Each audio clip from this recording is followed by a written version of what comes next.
Assalamualaikum warahmatullahi wabarakatuh.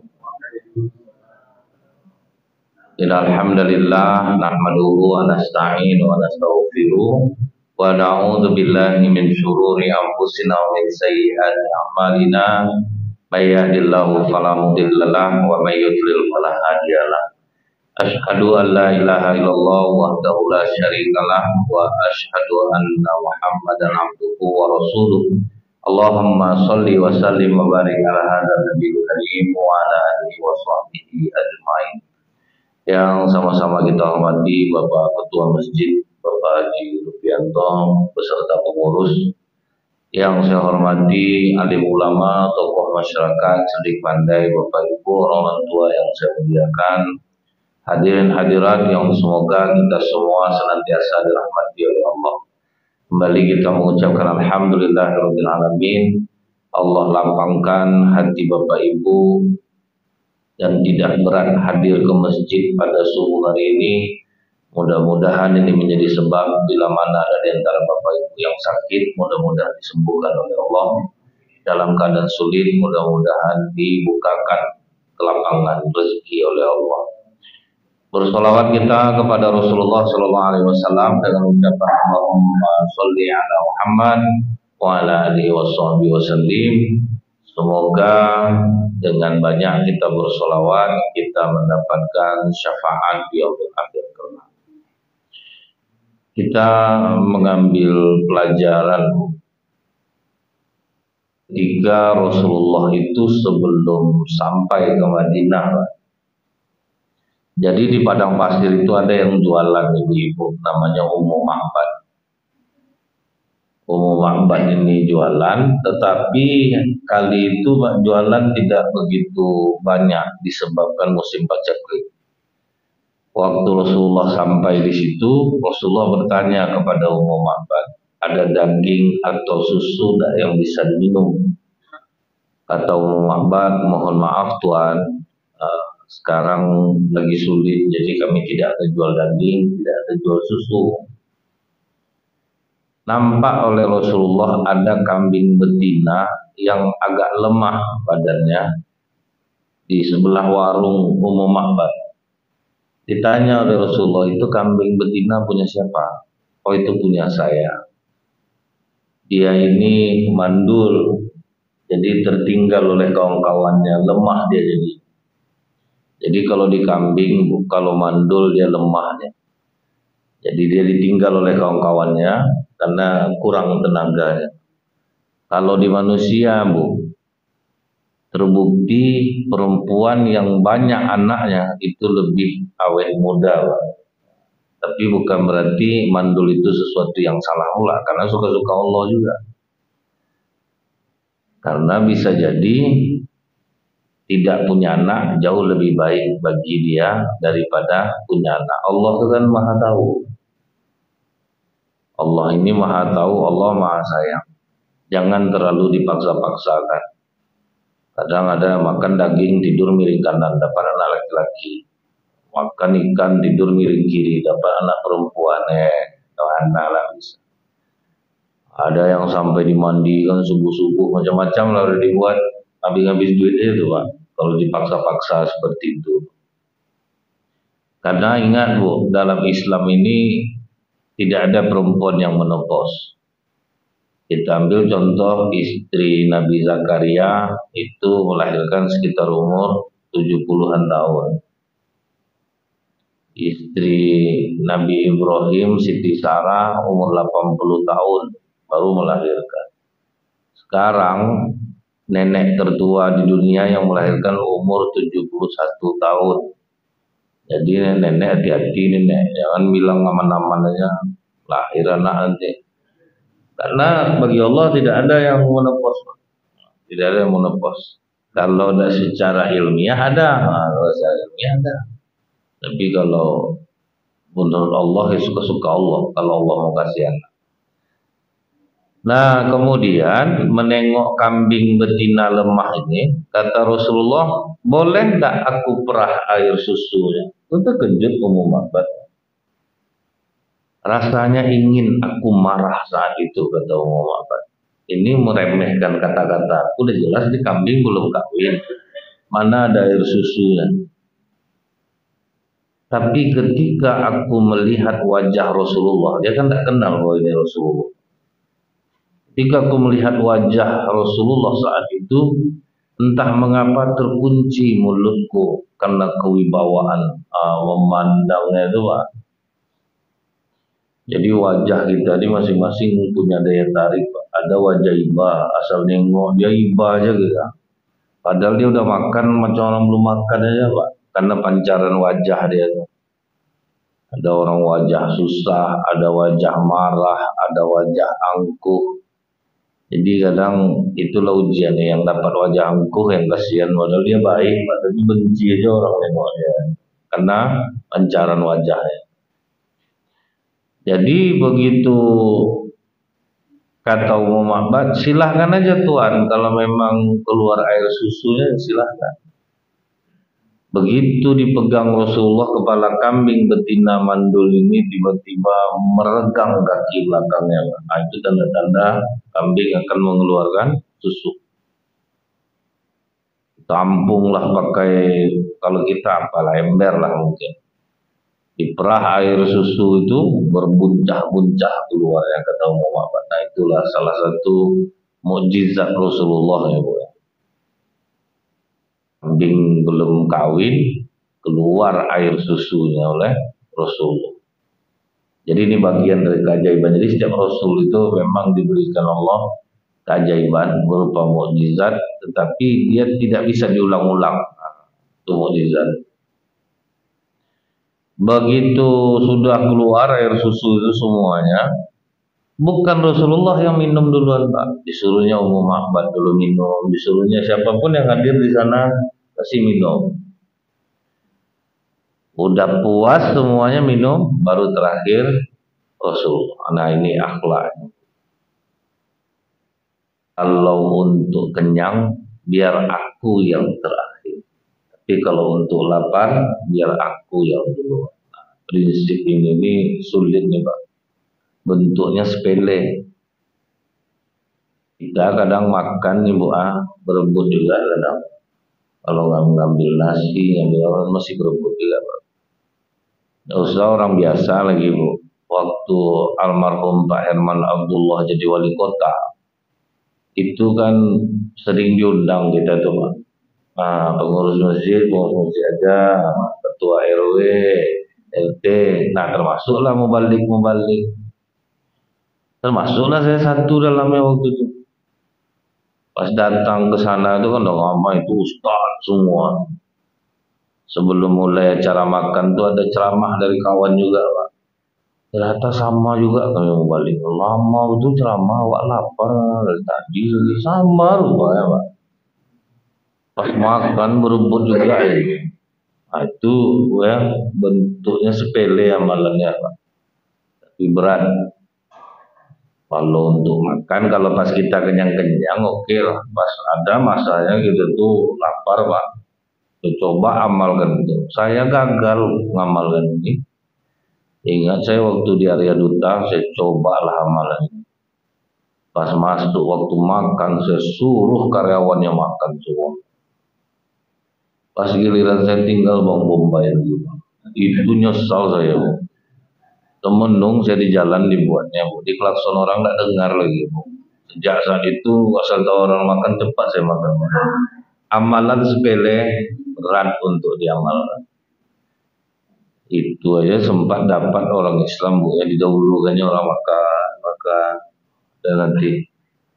Dan kata Ummu Aiman itu akhlak Rasulullah itu dari kecil sudah terbina pengasuhnya. Apa kata Ummu Aiman? Anak Abu Thalib ini kan banyak, ada Ja'far, ada Ubaid, ada Thalib, ada Ali, ada Fakitah. Jadi makan itu berebut. Sering Rasulullah itu tidak kebagian makan. Kalau ada dia makan, kalau tidak ada dia diam. Kan payah nyari macam itu anak-anak. Anak-anaknya penuh tangannya, ini belum tentu habis lagi Pak, ada diambilnya dulu. Sedangkan kue ustad lewat dibuatnya. Awak mau ngomong macam mana lah Pak kan? Baru tuh taruh piring mau dikejar, tidak ada perlu tak sendiri lah kau tidak peduli. Aku lapar, dia hadir ke masjid itu memang untuk itu pak. Kalau tidak ada anak-anak mana ramai masjid tuh. Baru tuh taruh kue selesai dibuatnya. Dan jujur ngambilnya itu jujur di depan kita dia dan tidak disisa kan sama sekali. Ayah ini bu ya. Tahuanlah oleh Abu Thalib ternyata Rasulullah ini sering tidak makan. Maka kata Abu Thalib, mulai hari ini sebelum Muhammad makan tidak ada yang boleh makan, sebelum Muhammad minum susu tidak ada yang boleh minum susu. Disitulah terjadi keajaiban. Setiap kali Rasulullah yang makan, makanan sedikit menjadi banyak. Setiap kali Rasulullah minum, minuman sedikit jadi banyak. Puas semua makan keluarga itu. Ya itu itulah kata Abu Thalib. Kalian kalau mau makan tunggu Muhammad makan saja. Itu disiplin anak-anaknya pak. Suruhlah Muhammad makan dulu karena makanan sedikit jadi banyak. Susu yang sedikit jadi banyak. Jadi ternyata hal itu juga berlaku bu ya bagi orang sekarang ini. Asal dia lebih mendahulukan orang lain daripada dirinya, dia akan mendapatkan keajaiban yang sama. Ibu-ibu aja lah, kalau udah masak, kenyang enggak bu?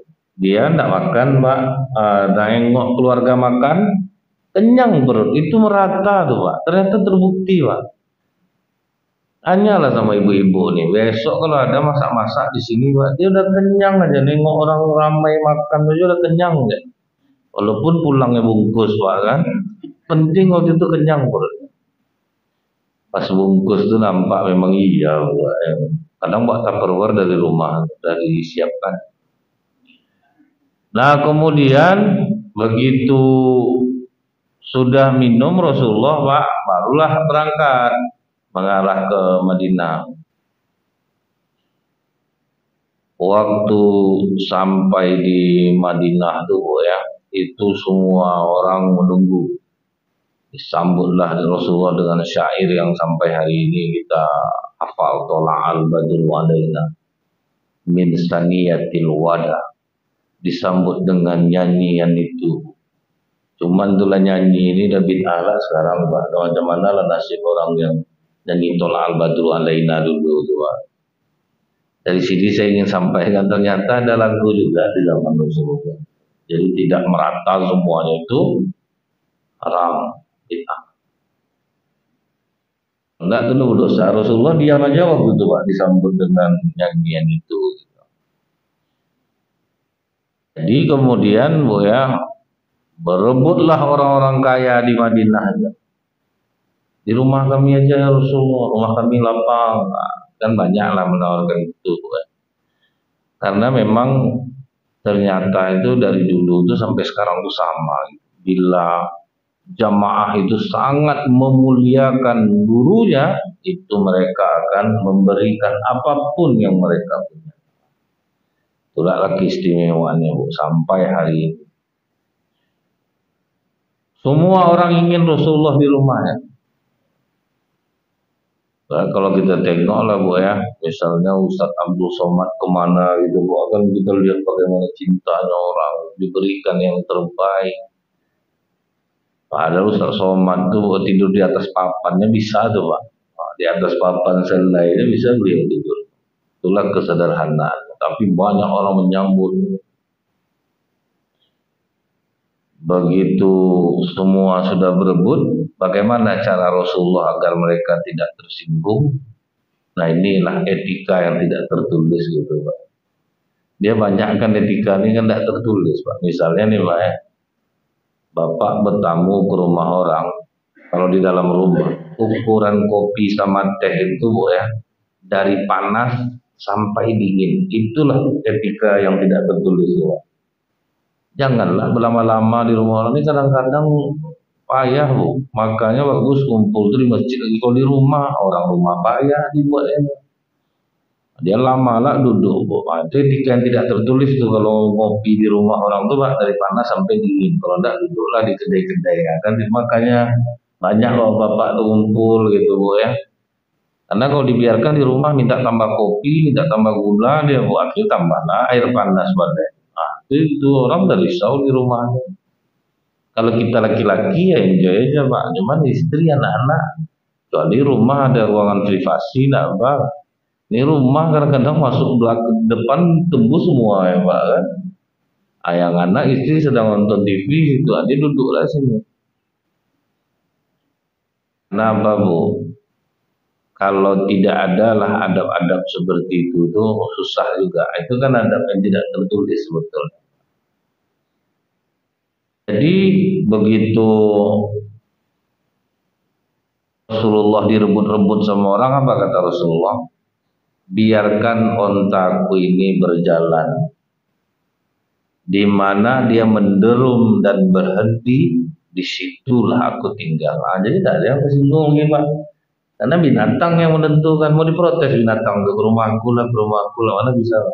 Jadi tidak ada yang tersinggung jadi. Nah ini adab yang tidak tertulis. Jadi kalau misalnya kita duduk makan di kedai kopi, berebut-rebut orang bayarnya, tunggu dulu, biarkan lalat ini terbang. Di gelas mana lalatnya enggak, itu yang bayar, kan tidak ada yang berebut lagi Pak. Biarkan lalat itu terbang. Kadang kalau enggak itu, enggak, aku aja lah bayar, aku aja lah bayar. Suruh betul bayar ke WC dia Pak. Tadi mencegah dia iyalah, macam mencabut-cabut dompet adalah lupa enggak ada tuh ya cabut. Dia kalau makan bersama tuh kalau di kedai kopi tuh pas giliran bayar jadi orang gila semua Pak. Macam hilang akal ya Pak. Jadi Bu ya, akhirnya unta itu mengarah ke satu rumah di Madinah, itu rumah Abu Ayyub Al Ansori radhiyallahu anhu. Rumah kayu, 2 lantai, lantainya bawah tanah. Disitulah unta itu berhenti. Artinya Rasulullah mengajarkan kepada para pendakwah macam-macam kami ini usaha tinggi-tinggian. Badan kita ini bisa menyesuaikan di mana saja. Kalau udah ngantuk dia tidur sendiri, tidak perlu tempat mewah. Kadang kita bayangkan bisa aku tuh tidur di sini, rupanya nyak juga tidur karena dikasih Allah kenikmatan. Ada beberapa daerah di Riau ini Bu yang tidak punya penginapan. Jadi kalau kita nginap tuh di rumah warga, bentuknya seolah-olah bisa aku tidur. Tapi itulah Bu, ketika lapang juga kita dikasih Allah kenikmatan tidur yang luar biasa Bu. Nikmat Bu, bangun tuh nikmat. Makin parah jalan yang ditempuh, makin enak jiwa tuh. Dulu saya nengok sampai ke dalam-dalam itu tuh Pak, tidak terbayangkan sekali, udah dicoba, rupa lain nikmatnya. Beda kenikmatannya itu. Macam kita masuk WC lah Pak. Kan menit pertama aja kita tutup hidung, setelah itu sesuai kita sama baunya. Nah, itulah cepatnya kita menyesuaikan. Tidak ada orang masuk WC dari awal sampai akhir tutup hidung, kan ada. Balikkanlah ke diri kita sendiri. Kita kentut kita aja, lu menurut kita orang udah nggak tanggung pahitnya Bu, tanggung pahitnya lagi. Nah, kita menganggap enak. Nah, itu sebetulnya manusia ini memang kotor, aslinya itu kotor Pak. Cuman sok-sok merasa tinggi hati pula, itulah. Ukti Rasulullah Bu sampai di rumah Abu Ayyub Al Ansori, Abu Ayyub Al Ansori tidak peduli dia Pak, pokoknya sambut dulu. Inilah keagungannya Pak, diangkat Allah derajatnya. Padahal dia bukan orang yang berkedudukan di Madinah, bukan orang yang terpandang Pak, orang biasa aja. Tak taunya rumah itu yang dipilih. Jangan membeda-bedakan manusia itu. Kalau kita ini memang Pak, Islam ini memang tidak ada kasta, tapi kalau membeda-bedakan tuh masih banyak terasa, terlalu mencolok perbedaan. Dan apakah itu salah? Memang itulah.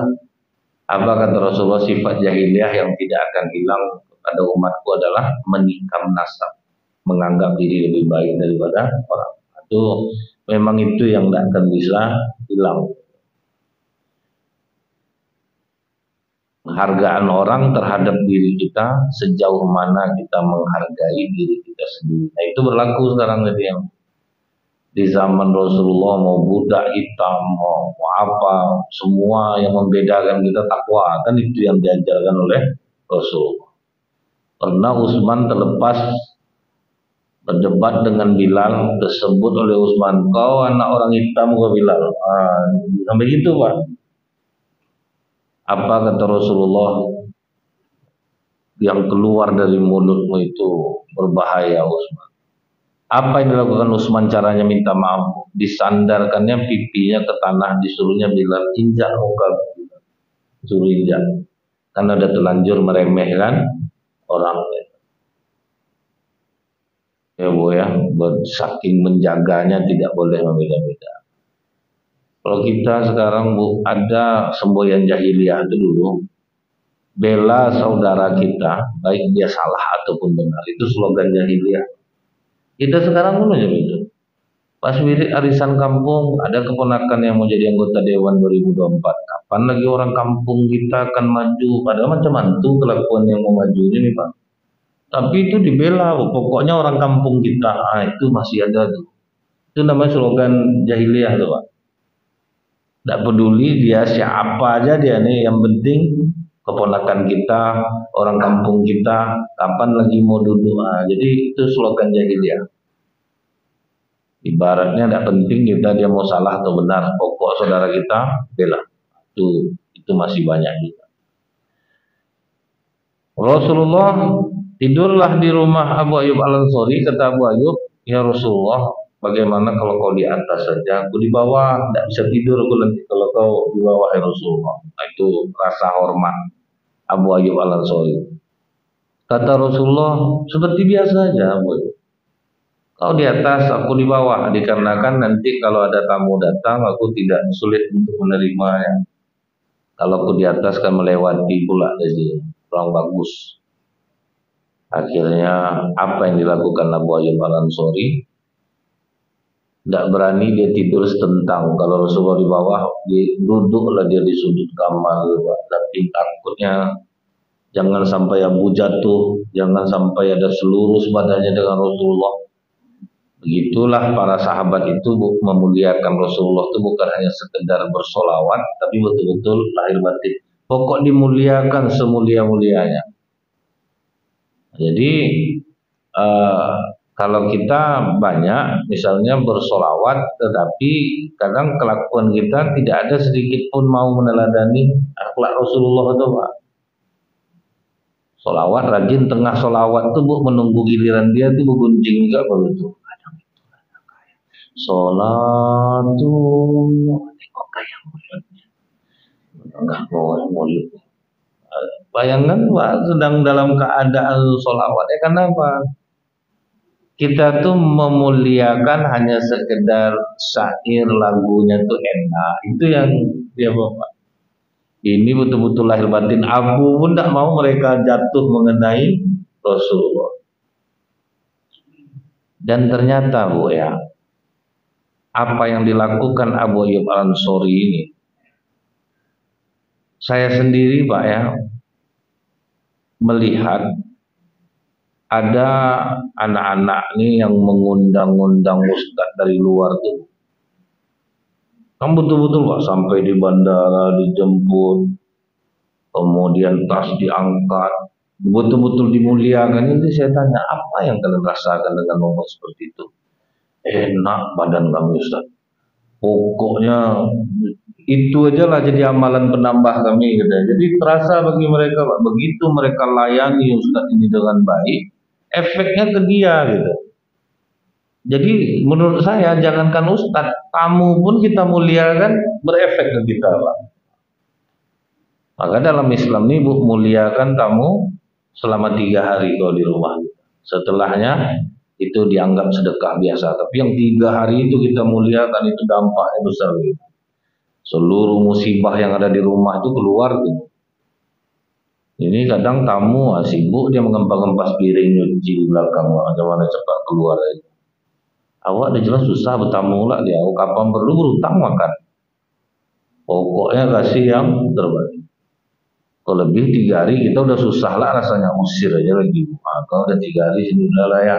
Pokok sunnah sudah dilakukan. Ya kadang ada bu kita ini jahat. Padahal kalau nginap di hotel dia membayar juga. Pergi ke Bukit Tinggi cari rumah familinya. Mentang-mentang famili ini baik. Di situlah ramai-ramai pak. Kecuali ngasih lah kita makan tidak apa-apa lah. Jadi ini harus kita perhatikan juga dalam pergaulan. Bertamu ketika kita memuliakan ternyata efeknya kita. Makanya saya melihat tuh sampai tas pun tidak boleh diangkatin oleh orang pak. Tas ustaz pun dikejar, di apa, betul-betul pintu dibuka kan. Ketika dimuliakan seperti itu, rupanya itu efeknya ke jiwa. Kan. Enak, maka kami betah nih. Ke sana, ke sini, ke sana, ke sini. Pokoknya benar-benar pak, apapun mereka katakan iya. Apapun yang diinginkan oleh ustaz itu iya mereka pak. Jadi tidak ada mereka mandang ustaz minta betul orang tanda bisa diteladan tanda. Pokoknya asal kami muliakan itu efeknya ke kami. Jadi itu rupanya bu. Makanya Abu Ayyub Al-Ansori itu betul-betul memuliakan sehingga berefek juga ke dirinya. Jadi, nah yang pertama kali ngantarkan makanan ke rumah Rasulullah itu anak kecil namanya Zaid bin Sabit. Datanglah dia ngantar makanan. Ya Rasulullah, ini makanan dari ibu. Pegang Rasulullah kepalanya. Ya Allah, jadikanlah anak ini faham terhadap agama dan takwil. Berkah doa Rasulullah itu ditambah memang Allah sudah memberikan talent kepada Zaid. Itulah yang membuat Zaid tumbuh menjadi anak yang cerdas. Jadi kita ini bu, jangan pernah meremehkan kekuatan doa itu.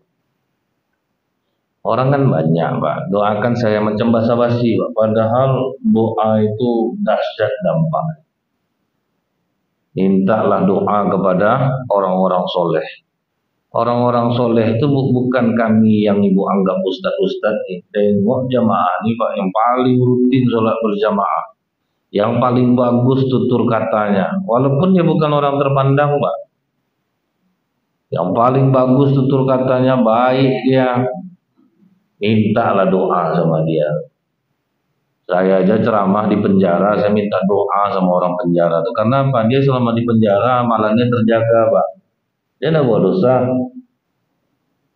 Tidak ada menengok-nengok perempuan, mana ada perempuan dalam rumah. Apalagi ada kasus-kasus yang memang tidak berduit, tidak mau datang istrinya, Pak. Itu betul-betul untuk ibadah di situ. Sering saya minta leka, masa kami orang-orang maksiat, oh salah kalian tuh, saya bilang. Lebih mulia kalian di mata Allah daripada kami. Minta doa tuh Pak. Nampak orang-orang soleh di sekitar sini, jadi janganlah Bapak tunggu. Oh ini ustaz ini soleh nih. Kadang saya bu datang orang buat aku ustaz tolong dong malu saya. Doa saya tidak sampai kalau Allah lagi bu masalah kami ceramah ini kalau tidak dikasih amplop kami tidak datang. Kami ini tidak ada ikhlasnya gimana coba doa kami mau dikabulkan oleh Allah. Tengok di sekitar kita jangan sampai keluar-luar dulu kita tengok. Nampak atuk-atuk yang rajin ke masjid minta doa itu afdol doa itu. Kita gimana bu mau meremehkan orang? Ingat dulu pernah di Madinah itu hujan lama tidak turun. Udah berhari-hari ulama di Madinah sholat minta hujan. Tidak ada dikabulkan oleh Allah. Iktikaflah ulama ini dalam Masjid Nabawi dalam keadaan gelap. Tak lama sudah tuh masuk tukang sol sepatu, tukang jahit sepatu di Madinah. Masuk dia ke dalam, bu. Sholat dia 2 rakaat, berdoa dia dengan suara yang agak terdengar. Ya Allah, ampunilah dosa kami. Sudah lama hujan tidak kau turunkan. Turunkanlah hujan untuk kami, ya Allah. Sempat ulama yang ngumpul di tengah gelap tuh, Pak. Dia pula yang berdoa kita. Udah berhari-hari berdoa tidak ada dikabulkan. Belum tangannya sampai ke bawah turun hujan selebat-lebatnya orang biasa tuh Pak. Allah doa ulama yang ramai-ramai dibuatnya, dan itulah ulama minta maaf sama dia. Ulama Madinah minta maaf dan mengintai di mana dia tinggal. Sejak itu dia hilang dari Madinah. Sempat diajak ngobrol, kalian sudah membuat aku terkenal jadinya, kata dia. Sejak itu ditinggalkan ya Pak. Jadi asal nampak orang-orang jangan pernah meremehkan orang. Asal rajin dia sholat, tutur kata terjaga, berhati-hatilah dengan orang seperti itu. Minta doa sama dia. Jangan sampai kita meremehkannya. Tapi jangan pula kita tuh sembarangan aja gitu Bu. Ada masjid di Pekanbaru nih. Kalau Jumat dia tegak di pintu, bapak pakai sorban, pakai jubah. Orang salam cium tangan, rupa orang gila Pak. Pas dia ruku 4 kali baru sadar orang yang mencium tangan, malu semua. Rupa orang gila. Kadang orang Indonesia ini kan aneh ya Pak. Orang tak berakal itu dihormati. Dia salah satu ciri wali Allah itu seperti kalau pada masa sahabat Uwais Al-Qarni itu. Dia orang miskin, dia orang tidak terpandang, tapi ibadahnya terjaga. Ibadahnya terjaga. Dan itulah yang dikatakan Rasulullah, kalau kalian jumpa dengan dia, minta doa kepadanya, karena Allah mengabulkan doa. Sahabat yang dijamin masuk surga aja disuruh minta doa kepada Uwais Al-Qarni. Jadi itu yang Ibu tengok di sekitar kita nih, orang soleh, taat, ibadah, baik, akhlaknya, tutur katanya terjaga, mintalah doa sama dia. Nah, kebiasaan Abu Ayyub Al-Ansori Pak, setiap kali Abu Ayyub Al-Ansori ngantar makan, nanti begitu balik makanan itu Bu, ditengok Abu Ayyub Al-Ansori, bekas tangan Rasulullah itu di mana, di sana dia nanti makan. Nah, begitulah mengharapkan keberkahan itu. Jadi itu kebiasaan sahabat tuh Pak, air wudhu Rasulullah berebut mereka. Jadi jangan dikatakan salah Bu, misalnya ada kiai-kiai habis dia minum tinggal separuh, berebut muridnya minum. Nah, itu kalau kata orang kan salah, tidak. Mereka itulah mengharapkan barokah ilmunya itu. Tapi kalau air saya jangan ditunggu lagi Pak, jadi hantu apa nanti. Jadi begitu suatu hari ditengok Abu Ayyub tidak ada jejak tangan Rasulullah di piring itu, Abu Ayyub bertanya, ya Rasulullah, kenapa tidak kau makan ini? Karena aku kebiasaan di mana tanganmu, jarimu, di situ aku makan. Kata Rasulullah, di sana ada bawang. Aku ini menerima wahyu. Jadi bagi Rasulullah bawang itu dia tidak boleh makan. Jadi akan menghalangi wahyu kepadaku, makanya aku tidak memakannya. Tapi kalau untuk kalian, makanlah. Jadi Rasulullah itu ada yang haram untuk dia, tapi halal bagi umatnya. Kalau bawang Rasulullah makan, kalau kalian makanlah. Jadi kita ini Bu, dianjurkan itu masuk masjid, nafas harus wangi, harus harum, karena jangan sampai malaikat rahmat terganggu. Kadang itu yang mengurangi pahala kita nih Bu, karena malaikat rahmat tidak ikut sama kita. Dia bukan masalah perokok, tidak perokok nih Pak. Kadang orang tidak perokok ngeri pula bau nafasnya itu Pak, daripada orang perokok. Nah, sudah itu pas sholat Bu, dibuka-bukanya lah mulutnya Pak. Kan melayang-layang juga tuh Pak, lumayan juga tuh tempat nahan nafas itu dibuatnya. Jadi itu mengurangi, karena sampai kata Rasulullah, kalaulah tidak memberatkan umatku, akan kuperintahkan mereka setiap sholat untuk menggosok gigi, yang maksudnya itu mengharumkan nafasnya. Sekarang udah sedang ada apa namanya Pak, cooling five, beli sebotol, masuk masjid semprot satu-satu selesai. Ada Listerine untuk kumur-kumur. Jadi enak orang Bu, walaupun terbuka mulut kita tuh harum jadinya Pak. Ini napas baru bangun tidur tuh kumur aja dia.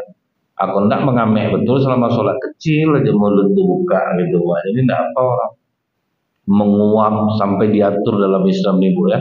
Menguap, ditutup, dibaca auzubillahi minasyaitonirrajim.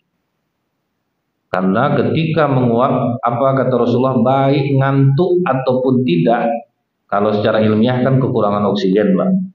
Tapi dalam agama menguap itu ngantuk ataupun tidak, setan bisa masuk, makanya harus ditutup. Ini kadang pas walat dolin dilakukannya sekali Pak, walat dolin. Apa tak berat badan kita, banyak masuk setan.